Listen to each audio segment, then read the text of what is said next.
Again, on behalf of the President, thank you for the organization. Tori, thank you very much for your story as well, man. Thank you. It's very inspiring. So, it's a really incredible honor for me to say that I'm here on behalf of and representing the President of the United States, right? It's not, a member of some organization, as important as organizations are, but this is the President of the United States of America who sends his greetings to all of you, and I hope you understand how significant that is, that the President cares so much about everyone in this country, but he has a special place in his heart for young men like the young men who are here today. So that is real, that is meaningful, that's what drives the President to bring about something as powerful as My Brother's Keeper. And that's what I'm here to talk to you all about a little bit.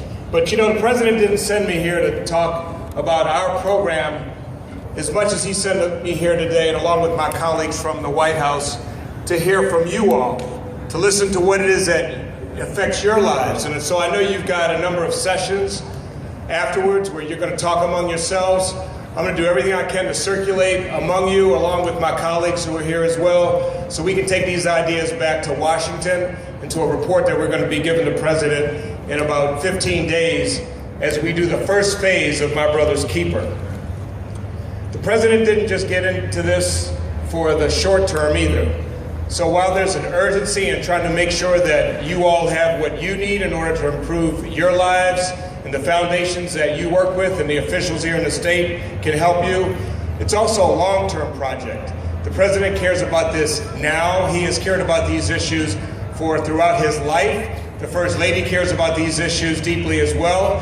And I think it's safe to say that for the rest of this presidency, and even beyond that, when Barack Obama is a former President of the United States, My Brother's Keeper will continue to be a very, very important initiative that he leads in his private life. So I can commit to you that the President and the First Lady and those of us who represent him are in this for the long haul. Now I have a list of people that I need to thank for all the work that they've done to make this trip to California and make these events possible. So let me just thank those people again on behalf of the President. First, Antonia Hernandez of the California Community Foundation, Bob Ross of the California Endowment, Shane Goldsmith of the Liberty Hill Foundation, Emmett Carson, the Silicon Valley Community Foundation, Janet Spears of the East Bay Community Foundation, James Head of the San Francisco Community Foundation, Judy Beck of California Awareness Foundation, Vincent Jones of Reinvent Communications, who has done an enormous job to pull this event together today. Thank you, Vincent. Nikki Irving with the California Community Foundation, and then a couple of my colleagues from Washington, D.C. First, Alexandra Ceja with the White House Initiative on Educational Excellence for Hispanics, and then Heather Foster and Jonathan Greenblatt, who are here as well. So thank all of them. A round of applause for everybody who put this together. And let me keep this paper from flying, because if that happens, then I'll have to ad-lib, which I could manage to do, but not as well as his brother did here today. So, the President has been very personal and passionate about why it is that he decided to launch this initiative.